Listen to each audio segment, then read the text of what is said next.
Sa mundo ng OPM, ginanap kagabi ang kauna-unahang Filipino Music Awards.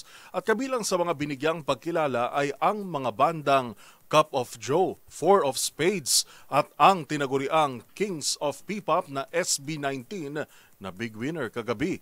Yan at iba pang mga nag-uwi ng trophy sa report ni Showbiz Angel.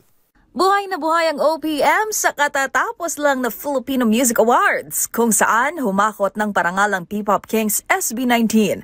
Ang Gento Hitmakers nag-uwi ng not just 1, not 2, not 3, but 6 trophies.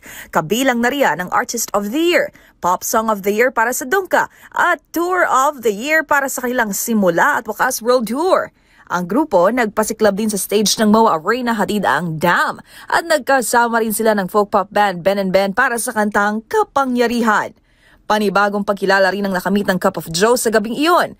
Ang 5-piece pop band na sungkit ang titulong Song of the Year para sa kanilang viral hit Multo.